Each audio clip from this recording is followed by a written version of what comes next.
এবার কন্টেন্টে খুলে গেলে নতুন ক্যাফে, আর নতুন ক্যাফে আমি যাবো না, সেটা কী করে হতে পারে বলো? তো ফাইনালি চলে এলাম। অনেকে কমেন্ট করে বলছিল দাদা একবার ভিজিট করতে পারো, ক্যাফেটাকে খুব সুন্দর খাবার দাবার পাওয়া যায়, আর তার সাথে অ্যাম্বিয়েন্সটা জাস্ট অসাধারণ। তো এই করতে করতে অ্যাম্বিয়েন্স দেখতে দেখতে ফাইনালি আমি খাবারটা অর্ডার দিয়ে দিলাম। তো ডিসাইড করতে পারছিলাম না কী খাবো কী খাবো কী খাবো। তো ফাইনালি দাদা আমাকে কিছু সাজেশন দিল, দেন আমি সেখান থেকে এবং নিজের কিছু পছন্দের কিছু খাবার অর্ডার দিলাম। তো এই করতে করতে ফাইনালি আমার খাবারটা চলে এলো। তো মোমো, ক্রিসপি চিকেন, বিরিয়ানি, খাবারগুলো দেখো জাস্ট অসাধারণ লাগছে দেখতে। জানি না খেতে কেমন লাগবে, চলো খেয়ে তোমাদের কমেন্ট করে জানাবো খেতে কেমন। তো এটা হচ্ছে সিজলিং ব্রাউনি। তো এটা নাকি এখানকার নাকি স্পেশাল। তো চলো সব কিছু ট্রাই করবো।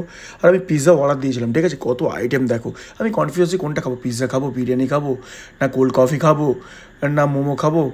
তো চলো ডিসাইড করতে পারছিলাম না, কিন্তু খাবারের যে এখন জাস্ট লুকগুলো দেখো জাস্ট অসাধারণ লাগছে সিরিয়াসলি। তো ফাইনালি ডিসাইড করলাম মোমোটা ট্রাই করা যায়, কারণ মোমো আমার ফেভারিট। আশা করি তোমাদের মোমো ভালো লাগে, যাদের মোমো খেতে ভালো লাগে কমেন্ট করে জানিও, ঠিক আছে? তো চলো মোমোটা ট্রাই করলাম। মোমোটা জাস্ট অসাধারণ ছিল গাইস, সিরিয়াসলি বলছি, আমার কিছু বলার নেই।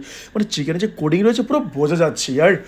তো চলো এই করতে এবারে ক্রিসপি চিকেনটা ট্রাই করা যায়। ক্রিসপি চিকেন কম বেশি অনেক জায়গায় খেয়েছি, কিন্তু এখানকার ক্রিসপি চিকেনটা একটু অন্যরকম ছিল, মানে একটু অন্যরকম ভালো লাগলো, মানে আমার তো পার্সোনালি খুব ভালো লাগলো। আর তোমরা কে কমেন্ট করে জানিও। তো চলো এবার পিৎজাটা ট্রাই করবো, ঠিক আছে? তো পিৎজা তো সবাই খেতে ভালোবাসো আশা করি, আমি অনেক ভালোবাসি পিৎজা খেতে।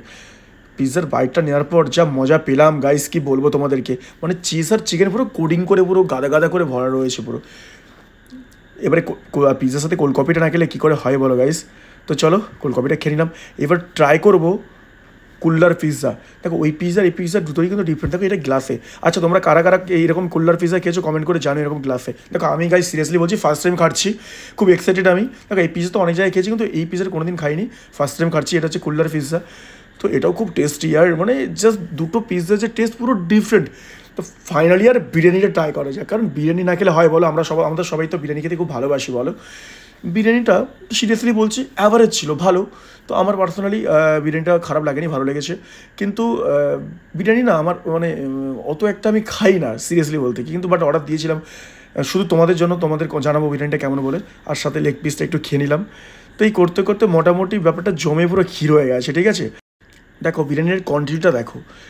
তো ফাইনালি সিজলিং ব্রাউনিটা ট্রাই করা যাক, ঠিক আছে? ও ভাই সাফ, জাস্ট ওয়াও, মানে কিছু বলার নেই। প্লিজ তোমরা এটা কিন্তু সবাই ট্রাই করে, কিন্তু এটা আমার রিকোয়েস্ট। হ্যাঁ, তো একটু গলে গেছিলো কারণ আমি একটু লেট করেই খাচ্ছিলাম, কারণ তো ফাইনালি বিলটা দেখে তো আমি পুরো অবাক।